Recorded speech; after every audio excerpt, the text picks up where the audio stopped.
जय स्टूडेंट्स।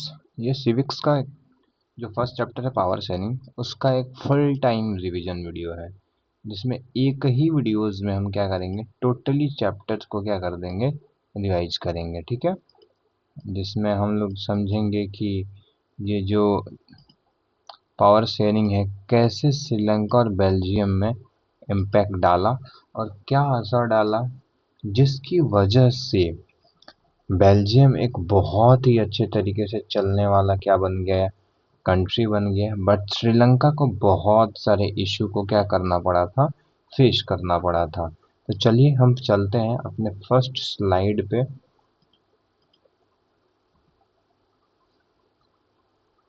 जिसमें हम देखेंगे पावर शेयरिंग का मतलब क्या होता है। डिस्ट्रीब्यूट करना पॉलिटिकल पावर को अलग अलग पीपल में, इंस्टीट्यूशंस में, लेवल ऑफ गवर्नमेंट में, ताकि नो वन या पर्सन और ग्रुप हैज कंप्लीट कंट्रोल।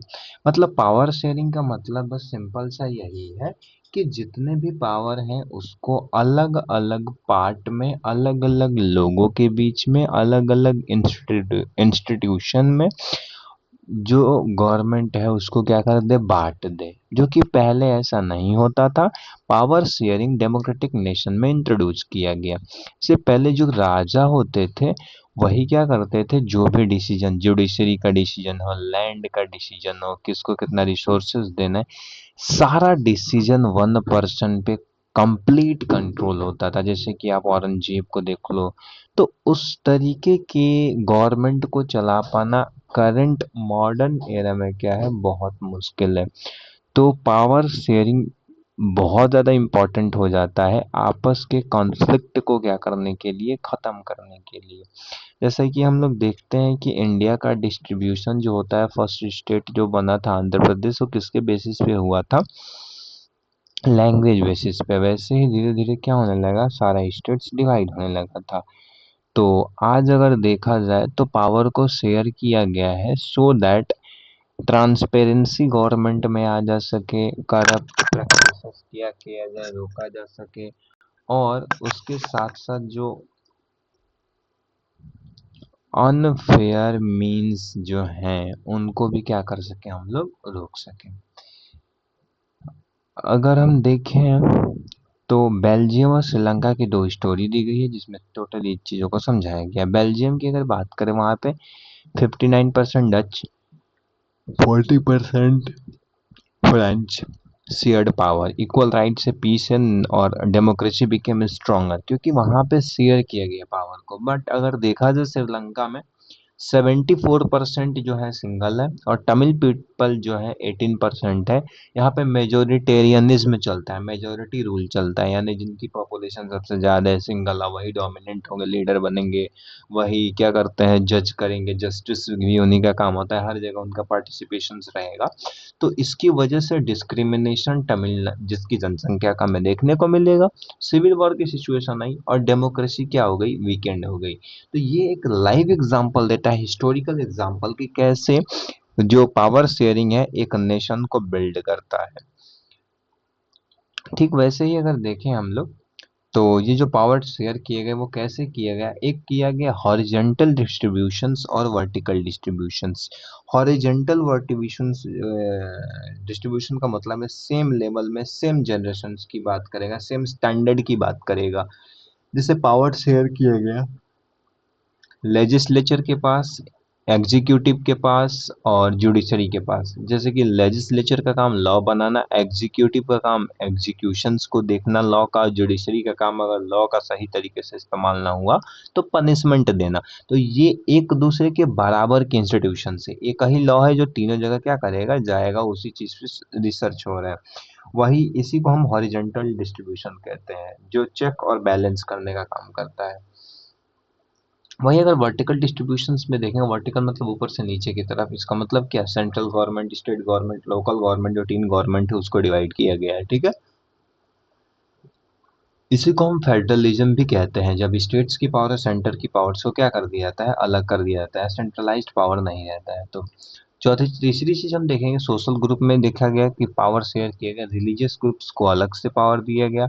फिर सिर्फ लिंग्विस्टिक ग्रुप्स जो एक लैंग्वेज को बोलने वाले हैं, schedule caste, schedule tribe, reservation, community government जो है इसके लिए क्या करती है, काम करती है सोशल ग्रुप्स के लिए। पॉलिटिकल पार्टी देखेंगे तो यहाँ पे ही पावर शेयर किया गया, डिफरेंट पॉलिटिकल पार्टी बनाई गई है, ऑपोजिशन पार्टी ताकि क्वेश्चन कर सके रूलिंग पार्टी को। कॉलिजन गवर्नमेंट भी होता है। कॉलिजन गवर्नमेंट मतलब कि एक साथ मिलकर के क्या करना है, सरकार को बनाना है, उसी को हम लोग कहते हैं, वो भी देखने को मिलता है हमें। फिर से पॉलिटिकल पार्टी की देखेंगे तो प्रेशर ग्रुप्स भी हमको देखने को मिलते हैं और मूवमेंट भी देखने को मिलता है सोशल। देखिए टर्म और उसका मीनिंग। पावर शेयरिंग का मतलब sharing of political power. Majoritarian का मतलब rule of majority without protecting minority. Community government क्या होता है, government representing one language and community. Coalition government, government fall by two or more parties. Check and balance मतलब one organ control another. Check and organ में एक मतलब होता है एक ऑर्गन दूसरे को क्या करेगा, कंट्रोल करेगा, उसी को हम क्या कहते हैं, चेक एंड बैलेंस, जिसमें हम लोग पढ़े भी थे। वो पहला वाला जो था जिसको हम चेक एंड बैलेंस में रखे थे, क्या था वो था हॉरिजॉन्टल डिस्ट्रीब्यूशन, मतलब सेम लेवल में क्या करिए जाएगा, उस चीज को रखा जाएगा।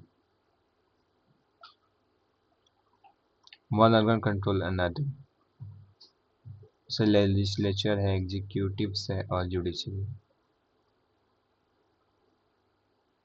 अगर हम लोग पावर शेयरिंग की बात करें, डेमोक्रेसी की बात करें, पीस की बात करें और डेवलपमेंट की बात करें बेल्जियम की, तो इसमें कौन सी चीज़ कंट्रीब्यूशंस देती है, तो शेयर्ड पावर, इक्वल राइट्स और पीस। उसने क्या कर दिया, सब कम्युनिटी, रिलीजन और लैंग्वेज के बेसिस पे जो भी लोग थे वहाँ पे, उनको अपना लैंग्वेज को क्या कर दिया, अधिकार,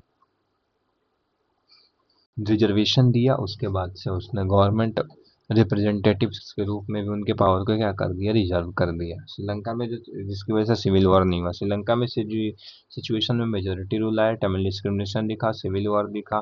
चार चीज बहुत इंपॉर्टेंट है, जो हॉरिजेंटल है जिसमें legislature, executive, legislature, executive, judiciary है। वर्टिकली कर देखे तो सेंटर, स्टेट्स, लोकल लेवल तक आती है।